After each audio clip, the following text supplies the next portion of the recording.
Hello guys. तो एक और चैप्टर आपका लेकर के आए आज हम lifeline of national economy class 10th। तो पहला पोर्शन बन जाता है बेटा कि ट्रांसपोर्ट, कम्युनिकेशन और ट्रेड आपस में किस तरह से कॉम्प्लीमेंट्री हैं, कैसे आपस में जुड़े हुए हैं। तो जो स्पीड है डेवलपमेंट की किसी भी कंट्री की, वो डिपेंड करती है कितना प्रोडक्शन हो रहा है गुड्स का और सर्विसेज का, उनका मूवमेंट की स्पीड क्या है एक जगह से दूसरी जगह तक जाने में।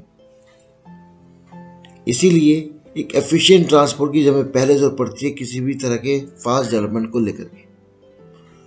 जो मूवमेंट है गुड्स का और सर्विसेज का, वो तीनों डोमेन्स पर होता है अर्थ के, चाहे वो लैंड हो, एयर हो, चाहे वाटर हो। तो इन पर बेस करने के बाद ट्रांसपोर्ट को हम क्लासीफाई करते हैं। तीन तरह का ट्रांसपोर्ट आपका बन जाता है, land, water and air transport. आज जो पूरी दुनिया है ये कन्वर्ट हो चुकी एक बड़े विलेज के अंदर, किसकी हेल्प से? एफिशिएंट और फास्ट मूविंग ट्रांसपोर्टेशन की वजह से। ट्रांसपोर्ट ने इसको अचीव किया है क्योंकि साथ साथ डेवलपमेंट हुआ है आपके कम्युनिकेशन सिस्टम का। इसीलिए ट्रांसपोर्ट, कम्युनिकेशन और ट्रेड आपस में आज जुड़े हुए हैं। जितना अच्छा आपका एफिशिएंट नेटवर्क होगा ट्रांसपोर्ट और कम्युनिकेशन का, इसकी जरूरत होगी आपको किसके लिए? लोकल लेवल, नेशनल और ग्लोबल लेवल पर ट्रेड करने के लिए आज। तो ट्रांसपोर्ट में हम पहले बात करेंगे आपसे रोडवेज के बारे में। बड़े क्वेश्चंस टाइप में आपको बताया जो टॉपिक आपके आ रहे हैं, इनको आपको क्वेश्चन आंसर फॉर्म में याद करना है। तो अगर ट्रांसपोर्ट पर रोडवेज के बारे में आए पहले, तो इंडिया का जो नेटवर्क है वो दुनिया के सबसे बड़े नेटवर्क में एक है। लगभग जो लेंथ है हमारे 54 लाख किलोमीटर का है हमारे पास डाटा। इंडिया में जो रोडवेज है वो रेलवे से प्रोसीड करते हैं, यानी उससे भी आगे निकल जाती है इंपॉर्टेंस में अगर बात करें तो। अभी भी रेलवे से कुछ चीज़ों में कंपेयर करें तो ये ज़्यादा ईजी रहता है आपको। कैसे? जो कंस्ट्रक्शन कॉस्ट है रोड्स का, वो बहुत कम है रेलवे लाइंस के मुकाबले। रोड्स ट्रेवल कर सकती हैं, चाहे कैसा भी अगर डायरेक्ट हो, अनडिवाइडेड टोपोग्राफी, ऊपर नीचे हो, उसको आराम से रोड्स आपकी ट्रेवल कर पाती हैं। इवन जो रोड्स है वो हायर ग्रेडियंट्स को भी आराम से पार कर लेते हैं। जैसे माउंटेन है आपका हिमालयाज, तो वहाँ पर आपका रेलवे इतना सक्सेसफुल नहीं हो पाया है, but roadways are successful. Road transport आपको इकोनॉमिक रोल पड़ता है। अगर आपको ट्रांसपोर्ट करना है कुछ पैसेंजर्स को थोड़ा सामान लेकर के छोटे डिस्टेंस के लिए, तो आपका रोडवेज ज़्यादा अच्छा रहता है। इसकी एक जो क्वालिटी है, मेन क्वालिटी वो क्या है, ये आपको door to door service provide करती है, और जिससे कॉस्ट जो है लोडिंग और अनलोडिंग की वो काफ़ी कम हो जाती है। रोड ट्रांसपोर्ट एक काम करता है फीडर की तरह, ये सबसे इम्पोर्टेंट वर्क है इसका। बाकी जितने भी ट्रांसपोर्ट सिस्टम हैं ये उनके बीच लिंक प्रोवाइड करता है, चाहे वो रेलवे स्टेशन हो, एयर हो या सी पोर्ट्स हो। ये एज ए फीडर वर्क करता है उन सभी के लिए। तो क्लासिफिकेशन ऑफ रोड्स किस टाइम करते हैं, अगर क्वेश्चन बन जाता है क्लासिफाई द रोड्स, तो सबसे पहले आप आएगा गोल्डन क्वाड्रिलेटरल सुपर हाईवेज। हमने सुपर हाईवेज बनाए हैं काहे के लिए? गवर्नमेंट ने लॉन्च किया है रोड डेवलपमेंट प्रोजेक्ट अपना, जो जोड़ता है दिल्ली, कोलकाता, चेन्नई, मुंबई को दिल्ली से 6 लाइन का सुपर हाईवे बनाया गया है। तो इसका पहला पार्ट आता है नॉर्थ साउथ कॉरिडोर्स, जो जोड़ता है श्रीनगर जम्मू कश्मीर से कन्याकुमारी को। फिर दूसरा आपका आता है ईस्ट वेस्ट कॉरिडोर, जो कनेक्ट करता है सिलचर असम को गुजरात में पोरबंदर से। तो इसको बनाने का मेजर ऑब्जेक्टिव क्या रहा होगा? जो मेजर ऑब्जेक्टिव रहा है सुपर हाईवेज का, वो ये है कि जो रिड्यूस कर सके टाइम को और डिस्टेंस को। कहाँ पर? जो इंडिया की मेगा सिटीज है उनके बीच का टाइम और डिस्टेंस दोनों रिड्यूस किया जाए। अब इनकी देखभाल कौन करता है? दीज हाईवे प्रोजेक्ट्स, ये जो हाईवे प्रोजेक्ट्स हैं आपके, इनको national authority of India NHAI maintain करती है और कंट्रोल करके रखती है। तो पहला आपका नेशनल हाईवे। फिर नेशनल हाईवे किसे कहते हैं? नेशनल हाईवे जोड़ते हैं एक्सट्रीम पार्ट्स ऑफ कंट्री के। ये आपका प्राइमरी रोड सिस्टम है जिसको मेंटेन करता है कौन? CPWD। बहुत सारे नेशनल हाईवेज रन करते हैं नॉर्थ साउथ में और ईस्ट वेस्ट डायरेक्शन में।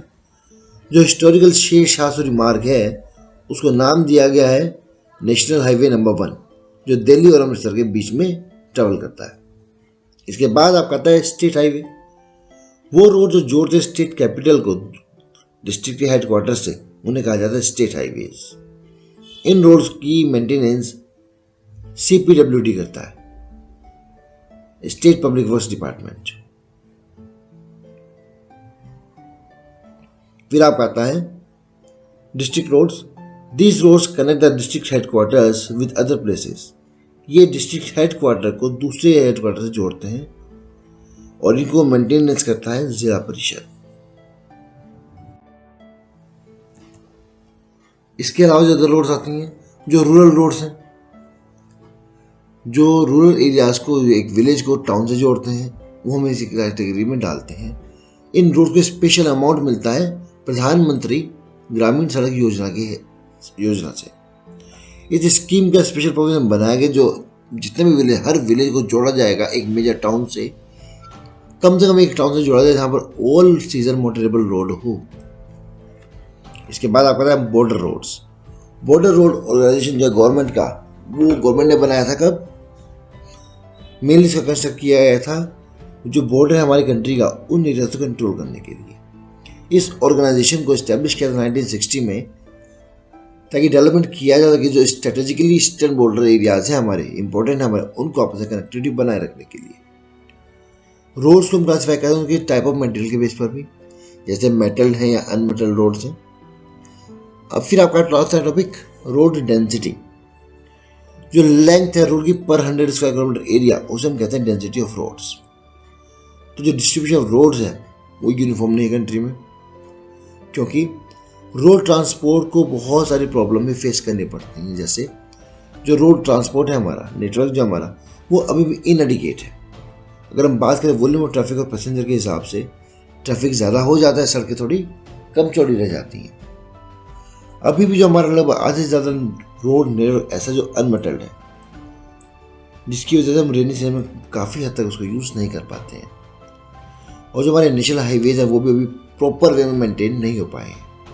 ये इतना तो ही, साथ साथ रोडवेज कई जगह पर हाईली कंजेस्टेड हो चुके हैं, खासतौर पर सिटीज़ के अंदर। और जो हमारे ब्रिजेस हैं, कलवर्ट्स हैं, वो काफ़ी पुराने हो चुके हैं। तो अभी इनको टाइम है मॉडर्न टाइम के साथ थोड़ा मॉडरेट। फिर आपको पता है इंपॉर्टेंस ऑफ रेलवेज। रेलवेज की इंपॉर्टेंस क्या है? अगर हम देखें, रेलवेज आपका प्रिंसिपल मोड है ट्रांसपोर्ट करने के लिए फ्रेट यानी कि सामान और पैसेंजर्स को इंडिया में। रेलवेज ने पॉसिबल बना है जो कंडक्ट कर सकते हैं मल्टी फेरस एक्टिविटीज, यानी हम ट्रेन में काफ़ी चीज़ें ट्रेवल करते हैं, जैसे बिजनेस हुआ, साइट सीइंग हुआ, पिलग्रिमेज हुआ, और ट्रांसपोर्ट भी करते हैं सामान का भी लंबे डिस्टेंस तक। इन सब के अलावा जो आपका रेलवे और मीन्स ऑफ ट्रांसपोर्ट रहा है, जो पूरे इंडिया को लगभग 150 सालों से आपस में कनेक्ट कर रहा है। रेलवे इंडिया की इकोनॉमिक लाइफ को भी एक्सेलरेट करता है साथ साथ, और डेवलपमेंट करता है इंडस्ट्री और एग्रीकल्चर का। इस सब में बेटा जो आपका ट्रैवलिंग जो ट्रैक्स बनाए गए हैं इंडिया में, अगर ये क्वेश्चन 1 मार्क में आ जाता है, तो 3 तरह के ट्रैक्स बनाए जाते हैं इंडिया में। तो पहला होता है ब्रॉड गेज, जिसकी चौड़ाई विड्थ होती है 1.676 मीटर। फिर आपका मीटर गेज जो 1.0 यानी पूरा 1 मीटर होता है। और थर्ड आपका नैरो गेज 0.762 एंड 0.610 मीटर के आसपास की विड्थ होती है।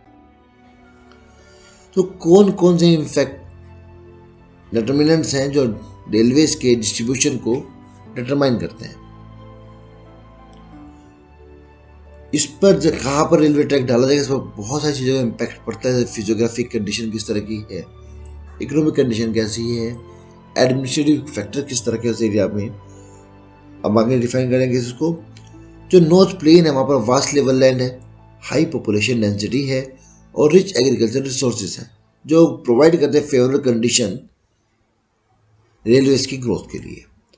जो हिली टेरेस आपकी पेनिनसुलर रीजन है आपका, रेलवे ट्रैक्स को बनाया तो जाता है लेकिन छोटी हिल से, गैप से और टनल से।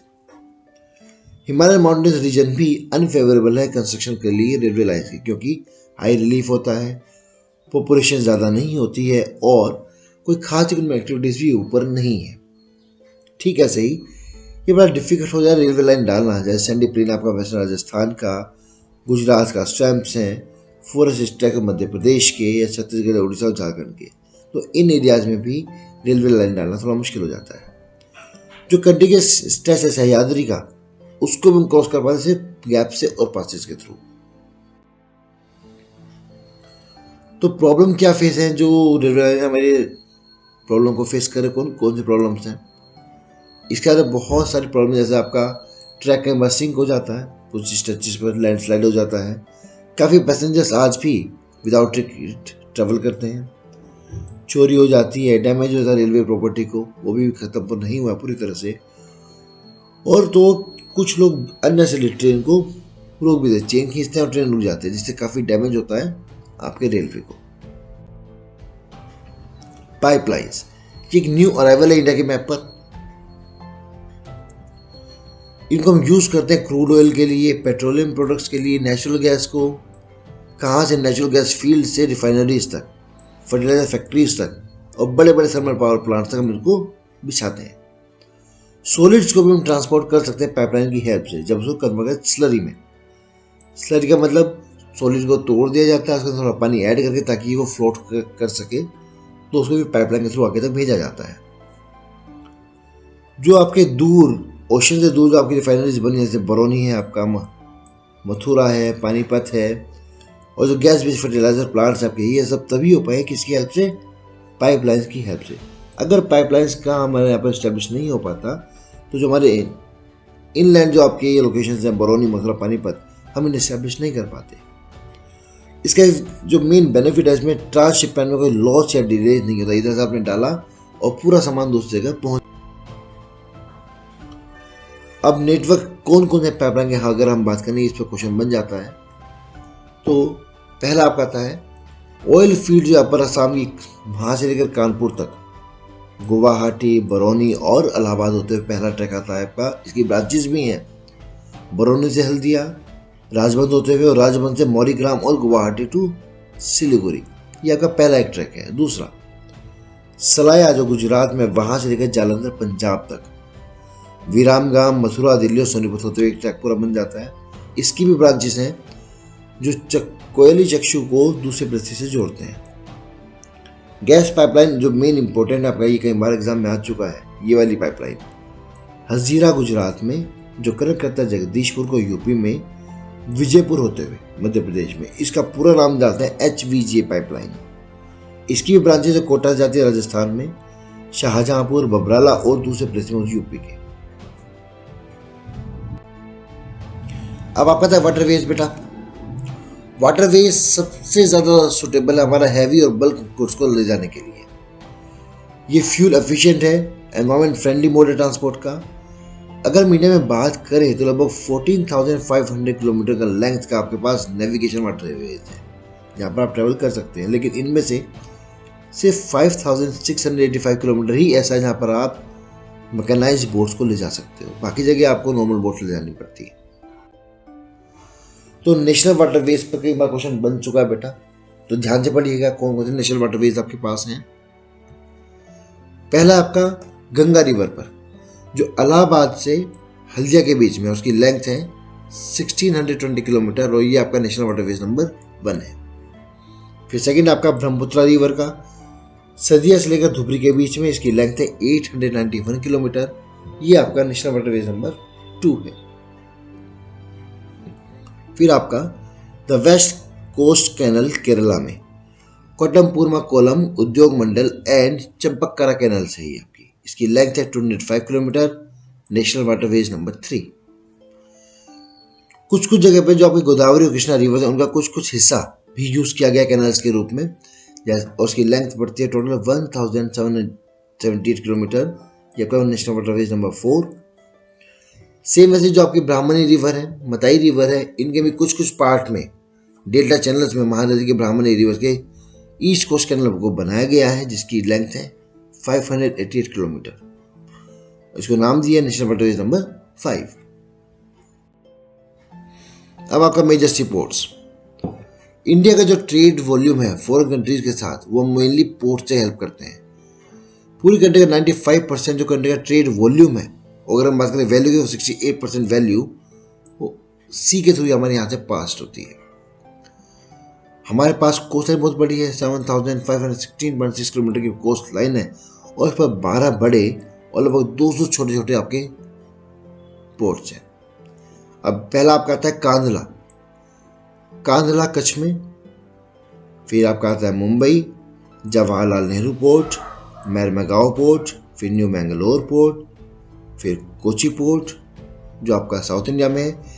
इसको बेटा कहा जाता है साउथ वेस्ट एक्सट्रीम पोर्ट। और टुटीकोरिन आपका साउदर्न मोस्ट ईस्ट को आपका पोर्ट है। फिर चेन्नई, विशाखापट्टनम, पारादीप, कोलकाता और हल्दिया। इन सब की जो इम्पोर्टेंस है बेटा उसके लिए एक मैप में वीडियो डाली हुई हमने, आप उसमें चैनल पर जाकर चेकआउट कर सकते हैं, वहां पर डिटेल भी दी हुई है। अब आपका आता है एयरवेज। एयर ट्रेवल आपका फास्टेस्ट, सबसे कंफर्टेबल और प्रेस्टिजियस मोड ऑफ ट्रांसपोर्ट माना जाता है। ये आराम से कवर कर सकता है टेरेन, चाहे कैसा भी, चाहे हाई माउंटेन्स हो, डेरी डेजर्ट हो, डेंस फॉरेस्ट हो, या कितना भी सामने ओशन का स्ट्रेच पड़ा हो, ये इसको बड़ी आसानी से पार कर सकता है। एयर ट्रांसपोर्ट को नेशनलाइज किया गया था 1953 में। Indian airlines, aliens air, private scheduled airlines और नॉन स्केड्यूल्ड एयरलाइंस को प्रोवाइड करती हैं डोमेस्टिक एयर सर्विसेज के लिए। एयर इंडिया प्रोवाइड करती है इंटरनेशनल एयर सर्विसेज को। पवन हंस हेलीकॉप्टर लिमिटेड जो है वो प्रोवाइड करता है helicopter services oil and natural gas corporation ONGC, उसके ऑफशोर ऑपरेशंस के लिए। एयर ट्रैवल सभी की रीच में नहीं है, कॉमन पीपल के मास में थोड़ा कॉस्टली पड़ता है। सिर्फ नॉर्थ ईस्टर्न स्टेट्स में स्पेशल प्रोविजंस बनाए गए हैं वहां पर, ताकि ये सर्विसेज कॉमन पीपल भी यूज कर पाए। फिर आपका आता है कम्युनिकेशन। अगर हम कम्युनिकेशन की बात करें चेंज की जो अब आ रहा है टाइम में, तो फिलहाल के प्रेजेंट टाइम में रैपिड रहा है बहुत मॉडर्न टाइम में, इसकी जो स्पीड है चेंज आने की अब बहुत ज़्यादा हो चुकी है। लॉन्ग डिस्टेंस कम्युनिकेशन अभी भी बहुत इजी है, बिना फिजिकल मूवमेंट के, कम्युनिकेटर और रिसीवर के। यदि अगर आपको किसी से बात करनी है तो आपको खुद जाने की जरूरत नहीं है, चाहे वो वर्ल्ड में कहीं भी किसी से भी बात करनी हो, आप इजीली आज कम्युनिकेट कर सकते हैं खुद से। तो पर्सनल कम्युनिकेशन, मास कम्युनिकेशन में इंक्लूड होता है television, radio, press, film etcetera. ये सभी आपके साधन हैं कम्युनिकेशन की कंट्री के हमारी। Indian postal network. Indian postal network दुनिया में सबसे बड़ा नेटवर्क माना जाता है। ये हैंडल करता है पार्सल्स को, और साथ साथ जो पर्सनल रिटर्न कम्युनिकेशंस हैं आपके, उनको भी ये हैंडल करता है। अब जो मेन बात है याद रखने की वो ये है, कार्ड्स और envelopes are consider first class mail. इन्हें फर्स्ट क्लास मेल माना जाता है और इनको एयरलिफ्ट करते हैं स्टेशन के बीच में, लैंड के और एयर दोनों कवर करते हुए। सेकेंड क्लास मेल में आपका आता है book packets, registered newspapers and periodicals, उनको सरफेस मेल के थ्रू आगे भेजा जाता है। अब फैसिलिटेट करने के लिए जो डिलीवरी आपके मेल्स की लार्ज टाउन्स में, सिटीज़ में 6 मेल चैनल्स को इंट्रोड्यूस किया गया है, ताकि इनका ट्रांसपोर्टेशन आराम से किया जा सके। इनको कहा जाता है Rajdhani channel, metro channel, green channel, business channel, bulk mail channel and periodical channels. ये याद करना एग्जाम में पूछा जा सकता है कि कौन से डिलीवरी मेल चैनल्स आपके क्रिएट किए गए हैं। फिर अब आपका था mass communication. Mass communication provide करता है एंटरटेनमेंट और क्रिएट करता है अवेयरनेस लोगों को नेशनल प्रोग्राम्स के बारे में और पॉलिसीज के बारे में, जिसमें आपका मेनली होता है radio, television, newspaper, magazines, books और films. All India radio Akashvani broadcast करता है कई तरह के प्रोग्राम्स को नेशनल, रीजनल, लोकल लैंग्वेजेस में अलग अलग कैटेगरीज के लिए, जो पूरे इंडिया में फैले हुए हैं। ठीक वैसे ही जैसे दूरदर्शन, आपका दूरदर्शन दुनिया में सबसे बड़े जो टेलीविजन नेटवर्क्स हैं उनमें से एक है। ये भी कई तरह के प्रोग्राम्स को अलग अलग रीजन के लिए, अलग अलग कैटेगरीज के लिए, बच्चों के लिए, बड़ों के लिए, किसानों के लिए, सैनिकों के लिए अलग अलग प्रोग्राम्स को ब्रॉडकास्ट करता है। फिर आप पता है इंटरनेशनल ट्रेड। जब हम एक्सचेंज करते हैं गुड्स का, अब चाहे पीपल के बीच में हो रहा हो, स्टेट्स के बीच में हो रहा हो सामान, या कंट्रीज के बीच में एक्सचेंज हो रहा हो, तो उसको बोलते हैं ट्रेड। ट्रेड बेसिकली जब आपकी दो कंट्रीज के बीच में होता है तब वो कहलाता है इंटरनेशनल ट्रेड। इसकी इंपॉर्टेंस बहुत है किसी भी कंट्री के लिए। तो जितना ज़्यादा एडवांसमेंट होगा इंटरनेशनल ट्रेड का कंट्री को, उतना ही ज़्यादा इकोनॉमिक लेवल पर प्रोस्पेर माना जाता है। इसीलिए इंटरनेशनल ट्रेड को किसी भी कंट्री का इकोनॉमिक बैरोमीटर भी कहा जाता है। ये क्वेश्चन बन जाता है कहीं 52 मार्क का तो है, खैर ये। Balance of trade important question आपके लिए। अब क्योंकि जो रिसोर्स हैं आपकी स्पेस बाउंड है, तो कोई भी कंट्री बिना इंटरनेशनल ट्रेड सर्वाइव नहीं कर पाएगी। तो एक्सपोर्ट और इंपोर्ट ये दो कंपोनेंट्स हैं आपके ट्रेड के। तो अब बात आती है बैलेंस ऑफ ट्रेड एक्चुअली होता क्या है। बैलेंस ऑफ ट्रेड क्या है? डिफरेंस है एक्सपोर्ट और इंपोर्ट के बीच का। जब आपकी वैल्यू एक्सपोर्ट की ज्यादा हो जाती है इंपोर्ट से, तो उसे कहा जाता है फेवरेबल बैलेंस ऑफ ट्रेड। और ठीक इसके अपोजिट, जब आपकी इंपोर्ट की वैल्यू ज्यादा हो जाती है एक्सपोर्ट से, तो उसे कहा जाता है अनफेवरेबल बैलेंस ऑफ ट्रेड। ये कई बार एग्जाम में आ चुका है, शॉर्ट में आ जाता है, तो अच्छे से याद करना है इसको। फिर टूरिज्म एंड ट्रेड जो बड़ा इंपॉर्टेंट आज के टाइम को देखते हुए, टूरिज्म इंडिया में लगभग पिछले 30 सालों में टूरिज्म बहुत ज़्यादा बढ़ा है। लगभग 15 मिलियन लोग आज ऐसे हैं जो डायरेक्टली इंगेज्ड हैं टूरिज्म इंडस्ट्री के साथ। टूरिज्म प्रमोट करता है नेशनल इंटीग्रेशन को, प्रोवाइड करता है सपोर्ट लोकल हैंडीक्राफ्ट को और कल्चरल परस्यूट्स को। साथ ही हेल्प करता है इंटरनेशनल अंडरस्टैंडिंग को लेकर भी, हमारे कल्चर और हेरिटेज को लेकर के। फॉरेन टूरिस्ट हर साल इंडिया में आते हैं, कोई हेरिटेज टूरिज्म के लिए आ रहा है, कोई इको टूरिज्म के लिए आ रहा है, कोई एडवेंचर टूरिज्म के लिए, कोई कल्चर टूरिज्म के लिए, मेडिकल टूरिज्म के लिए, या फिर बिजनेस टूरिज्म के लिए भी लोग इंडिया में आते हैं हर साल। तो इंडिया में बहुत ज़्यादा पोटेंशियल है आज टूरिज्म को लेकर के, जिसको हम अपनी कंट्री के अलग अलग पार्ट में डेवलप कर सकते हैं। तो यहाँ पर आपका चैप्टर कंप्लीट हो जाता है। ध्यान से पढ़िएगा, हेल्प मिलेगी आपको। All the very best.